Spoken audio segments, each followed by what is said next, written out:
Residents of Mountainside, I am Paul Mirabelli with an update on the COVID-19 epidemic. Before I get started, I'm going to put my mask on, which is what all of our residents should be doing when they're out in the public.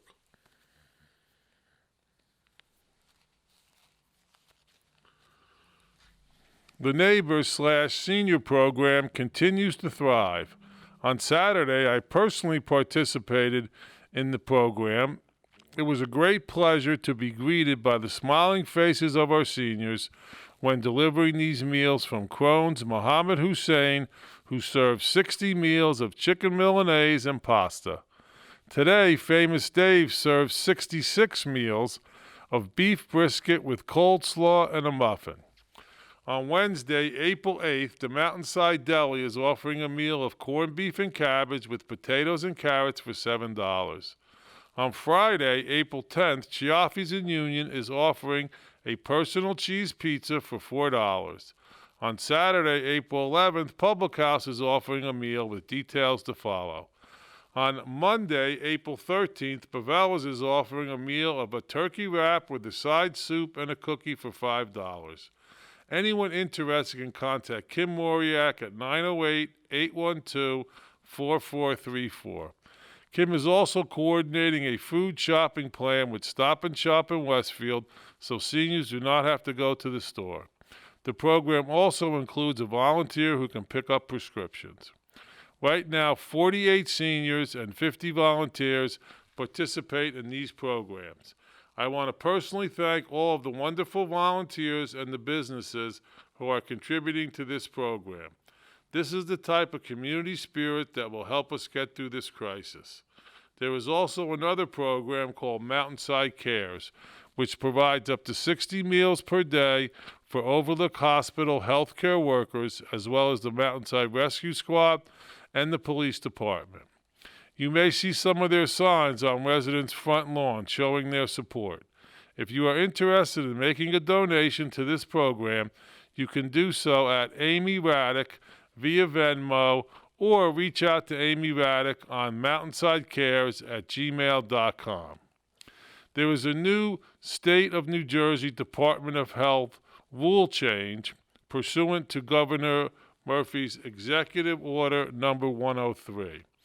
Currently, there is a mandatory transport requirement which requires that patients' care reports include information and when each patient is transported to a general hospital or receiving health care facility. This rule has been modified. Prior to this rule modification, the emergency departments have received an influx of patients with mild symptoms associated with COVID-19. These non-critical patients are placing a growing strain on already overextended medical resources. Once non-critical patients arrive at the emergency department, hospital staff must evaluate each patient, consuming personal protective equipment such as gloves, masks, and gowns, all of which are in short supply. In most cases, consistent with current available medical evidence, emergency departments ultimately do not admit these patients, instead recommending that they complete their recovery at home.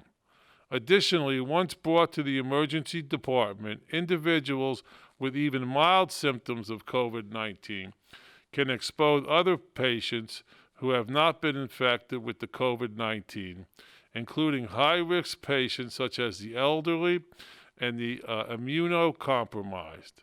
In order to alleviate the volume of non-critical patients in emergency departments and to avoid the unnecessary utilization of scarce PPE, it is necessary to modify that requirement that EMS transport mild patients with non-threatening COVID-19 symptoms to the hospital.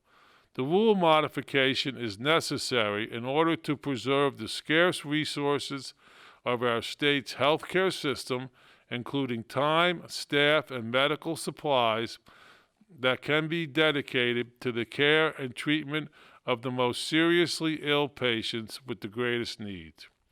The benefits that inure from this rule modification will become more essential in the coming weeks as the number of individuals diagnosed with COVID-19 is expected to peak and the demand on the healthcare system is stretched to capacity. Finally, modifying this mandatory transport rule will also protect patients in the emergency department from exposure to the virus. Pursuant to this rule modifications, all patients complaining of symptoms associated with COVID-19 must be screened according to the COVID-19 triage protocol for EMS providers. If the patient meets the criteria for triaging at home, then the emergency medical technician should advise the patient to remain at home and does not have to be transported to an emergency department. When triaged to home, the EMT will provide the patient with the COVID-19 healthcare guide. These instructions will be posted on the official Mountainside website and Facebook page. If you think you may have been exposed to COVID-19 virus and develop a fever or symptoms such as a cough or difficulty breathing, call your healthcare provider. Information on residents that tested positive for the COVID-19 is now being provided by the Union County Office of Emergency Management.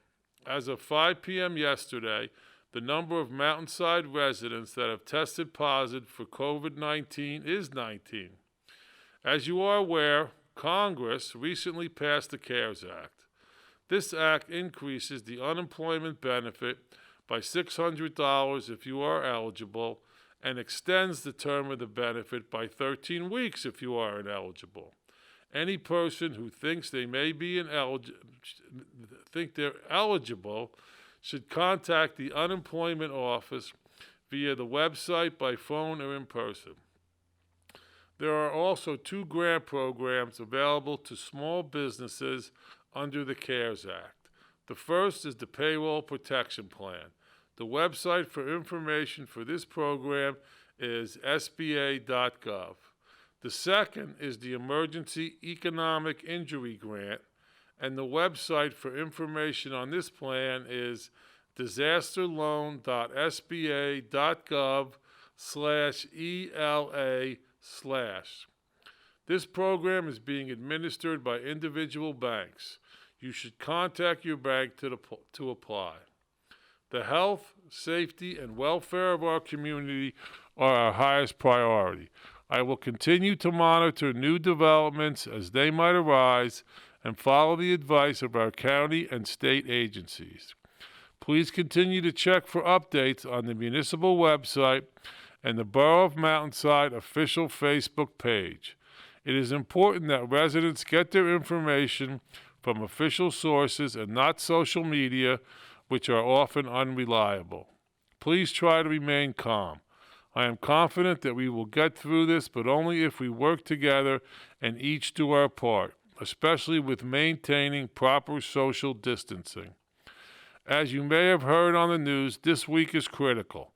We must continue to be strong and be safe and not let our guard down. If possible, stay at home. Only go to the grocery store and pharmacy if necessary. If you must go, please follow these guidelines.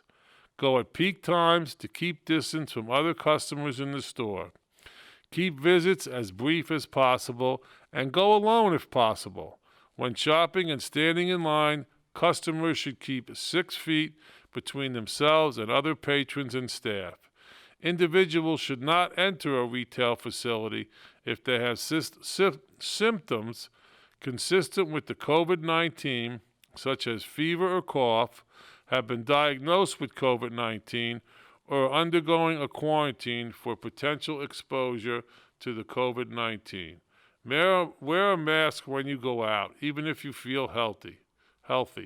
This will help stop the spread to others who are most vulnerable. I know the weather is getting nicer and our children have been cooped up in the house. If your children go outside, they should only congregate in small groups of less than 5 persons, and most importantly, they must stay at least 6 feet apart. It is everyone's community duty to maintain social distancing, to stop the spread and flatten the curve. Mountainside can do this. No matter where you are, please remember to check on your neighbors and our senior residents. Practice social distancing, wash your hands, and try not to touch your face. These practices will save lives. Be safe. God bless all of you, and God bless Mountainside. Thank you.